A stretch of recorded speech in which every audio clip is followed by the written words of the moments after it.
Assalamualaikum warahmatullahi wabarakatuh. Salam sejahtera untuk kita semua. Halo Sobat Forum Anak, perkenalkan namaku Asila Safa.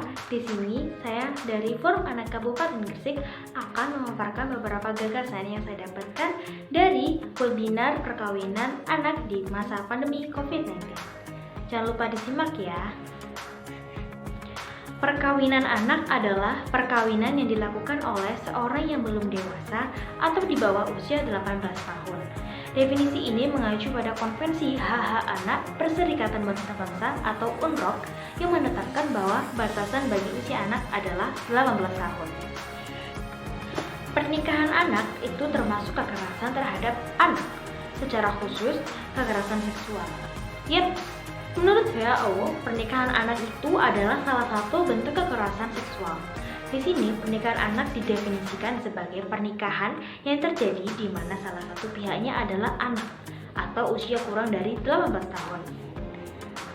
Lalu, apa sih yang melatar belakangi perkawinan anak di usia dini? Nah, betul sekali. Yang pertama yaitu pasti broken home. Yang kedua, masalah ekonomi atau bisa jadi kekurangan kasih sayang dari orang tua. Dan yang ketiga adalah pergaulan yang tidak dikontrol atau bebas. Sebelum saya menjabarkan alasan-alasan mengapa perkawinan anak seharusnya dilarang, mari kita telaah apa saja faktor-faktor yang menyebabkan terjadinya perkawinan anak. Dari sini, kita bisa menyimpulkan bahwa perkawinan anak bisa terjadi karena banyak masalah-masalah sosial yang belum terselesaikan. Penyebab pertama adalah adanya ketimpangan status gender di masyarakat yang merendahkan posisi anak perempuan. Hal ini yang mengakibatkan seseorang anak perempuan sulit menolak keinginan orang tuanya yang mendorong mereka menikah dengan lelaki yang lebih tua. Ketika sudah menikah, anak tersebut akan tetap berada di bawah kuasa suaminya. Penyebab lainnya adalah kurangnya pengetahuan tentang resiko kesehatan yang terjadi akibat perkawinan muda. Sepertinya tingginya angka kematian ibu sehabis melahirkan, bayi prematur, dan risiko terkena HIV atau AIDS. Ketidaktahuan atas risiko ini yang menyebabkan praktik perkawinan anak masih terus terjadi.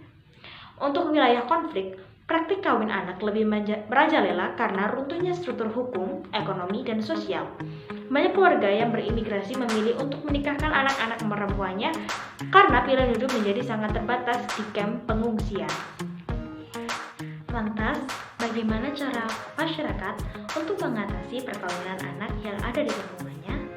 Yang pertama, selalu mengikuti sosialisasi dari Dinas PKKBN atau dinas-dinas yang bersangkutan dengan anak dan perempuan.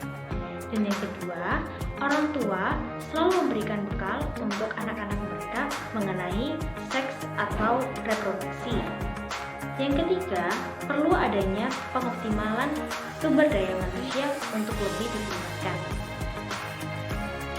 Peran pemerintah sangat berpengaruh terhadap kesejahteraan masyarakatnya. Pemerintah desa tentunya sangat menyayangkan apabila anak-anak yang masih di usia sekolah harus memilih untuk menikah, karena seharusnya anak-anak tersebut mendapatkan pendidikan yang layak dan harus melanjutkan pendidikan yang lebih tinggi. Hal tersebut memicu pemerintah desa untuk mengatasi dan meminimalisir terjadinya pernikahan dini dengan cara yang pertama, tahap awal dinasehati yang dilakukan oleh pegawai pencatat pernikahan. Yang kedua, memotivasi orang tua untuk melanjutkan pendidikan yang lebih tinggi bagi anaknya. Yang ketiga, ditangguhkan buku nikah. Dan yang terakhir, memperketat aturan undang-undang perkawinan beserta sanksinya.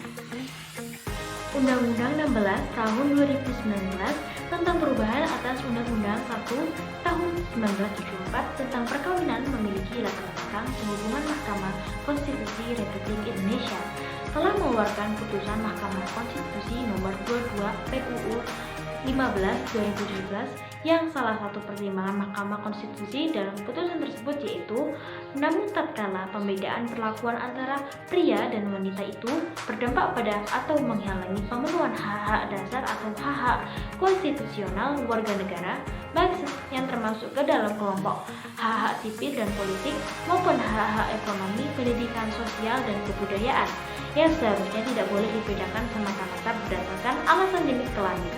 Maka pembedaan demikian jelas merupakan diskriminasi. Sekian dari saya, Asila Wasalsa dari Kormana Kabupaten Gresik. Mohon undur diri. Mohon maaf apabila terdapat kesalahan kata, tutur kata maupun tindakan. Saya memohon maaf sebesar-besarnya. Sekian dari saya. Wassalamualaikum warahmatullahi wabarakatuh.